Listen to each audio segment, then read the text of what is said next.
भारत और पाकिस्तान क्रिकेट में एक दूसरे के सबसे बड़े राइवल्स हैं। क्रिकेट टीम और बॉर्डर के साथ साथ उनके बीच की ये राइवलरी कई बार क्रिकेटर्स के बीच ग्राउंड पर भी सामने आ चुकी है। जब भी इन दोनों कंट्री के बीच में मैच होता है तब जबरदस्त ड्रामा और एक्शन देखने को मिलता है। भारत और पाकिस्तान के बीच में होने वाले मैचेस लोगों की फीलिंग से जुड़ी हुई होती हैं और हर कोई इस मैच में अपनी अपनी कंट्री के जीतने का प्रेयर करता है। इंडियन क्रिकेट टीम भी उसी जज्बे के साथ मैदान पर उतरती हैं, लेकिन कभी कभी इस जज्बे की वजह से इन क्रिकेटर्स के बीच की तनातनी ग्राउंड पर भी दिख जाती है। इसमें सबसे पहले नाम आता है कपिल देव और मजीद खान का। 1978-1979 में टीम इंडिया पाकिस्तान के टूर पर थी। दोनों देशों के बीच में 3 टेस्ट मैच की सीरीज खेली गई थी। उस वक्त बिशन सिंह बेदी टीम इंडिया के कैप्टन थे। दोनों टीमों के बीच में टेस्ट मैच खेला जा रहा था। ऐसे में कैप्टन बिशन सिंह बेदी ने अपने बॉलर्स को सेफली खेलने के लिए कहा। उस दौरान मजीद खान क्रीज पर थे और कपिल देव बॉलिंग कर रहे थे। कपिल देव बार बार अपनी बॉल को लेग साइड पर पिच करा रहे थे। तब मजीद खान को गुस्सा आ गया और उन्होंने लेग स्टंप को उखाड़कर स्टंप को दूसरी तरफ लगा दिया और कहा कि अब यहां पर बॉल डालो। इसके बाद दोनों ही टीमों के बीच में गहमा गहमी हो गई। हालांकि कपिल देव ने इस झगड़े को ज्यादा तवज्जो नहीं दी और ये बात वहीं थम गई। जावेद मियांदाद और किरण मोरे भारत और पाकिस्तान की राइवलरीज के 2 पॉपुलर नाम हैं। 1992 के वर्ल्ड कप में भारत और पाकिस्तान आमने सामने थे और जब भी ये दोनों टीमें वर्ल्ड कप में आमने सामने आई हैं तब इनके बीच में कड़ा कंपटीशन देखने को मिला है। मैच के दौरान पाकिस्तान के बैट्समैन जावेद मियांदाद बैटिंग कर रहे थे और किरण मोरे विकेट कीपिंग कर रहे थे।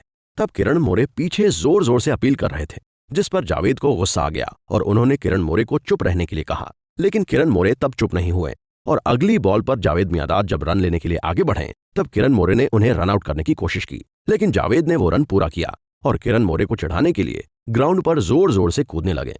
इसकी वजह से दोनों के बीच में कहासुनी हो गई और फिर बाद में अंपायर ने इन दोनों के झगड़े को शांत करवाया। क्रिकेट राइवलरीज में आमिर सोहेल और वेंकटेश प्रसाद को भला कोई कैसे भूल सकता है। पाकिस्तानी क्रिकेटर आमिर सोहेल और इंडिया के वेंकटेश प्रसाद की राइवलरी क्रिकेट के मैदान पर भी देखने को मिलती है। 1996 के वर्ल्ड कप में इंडिया और पाकिस्तान की टीमें एक बार फिर से टकराई थी। इस मैच के 15वें ओवर में वेंकटेश प्रसाद बॉलिंग कर रहे थे। तब आमिर सोहेल ने वेंकटेश की बॉल पर चौका मारा और गेंद बाउंड्री लाइन के बाहर चली गई। इस पर सोहेल ने वेंकटेश को भड़काते हुए कहा कि तुम्हारी जगह भी बाउंड्री लाइन के बाहर ही है। सोहेल ने वेंकटेश की हर बॉल पर उन्हें भड़काया, लेकिन यहां पर वेंकटेश ने इसका जवाब अपनी बॉलिंग से दिया। जब वेंकटेश ने सोहेल को इशारे से पवेलियन की तरफ जाने के लिए कहा तो इस तरह उन्होंने शांत अंदाज में अपने राइवल को जवाब दिया। गौतम गंभीर और शाहिद अफरीदी की चर्चा राइवलरीज के लिस्ट में जरूर आती है। इंडिया के गौतम गंभीर और पाकिस्तान के शाहिद अफरीदी कई बार क्रिकेट के ग्राउंड पर एक दूसरे से भिड़ चुके हैं। हालांकि गंभीर का नेचर बहुत शांत है, लेकिन कभी कभी वो भी अग्रेसिव हो जाते हैं। बात 2007 की है, जब इंडिया और पाकिस्तान का मैच हो रहा था। इस समय क्रीज पर गौतम गंभीर थे और शाहिद अफरीदी बॉलिंग कर रहे थे। जब गंभीर एक बॉल पर रन लेने के लिए दौड़े तब शाहिद अफरीदी पिच के बीच में आ गए। शाहिद अफरीदी से टकराते हुए उन्होंने अपना रन पूरा तो कर लिया, लेकिन इसके बाद दोनों के बीच में मैदान पर ही झगड़ा हो गया और दोनों एक दूसरे को गालियां देने लगे। तब अंपायर ने बीच बचाव करते हुए दोनों के झगड़े को रोका, लेकिन इस झगड़े के बाद मैच रेफरी ने एक्शन लेते हुए दोनों प्लेयर्स पर फाइन भी लगा दिया था। इस लिस्ट में 2 और नाम ईशांत शर्मा और कामरान अकमल के हैं। 2012 में T20 मैच के दौरान भारत और पाकिस्तान की टीमें आमने सामने थी। कामरान बैटिंग कर रहे थे और ईशांत शर्मा बॉलिंग कर रहे थे।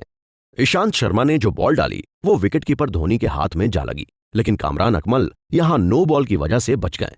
लेकिन अगली बॉल पर फिर से ईशांत शर्मा ने कामरान को बीट किया।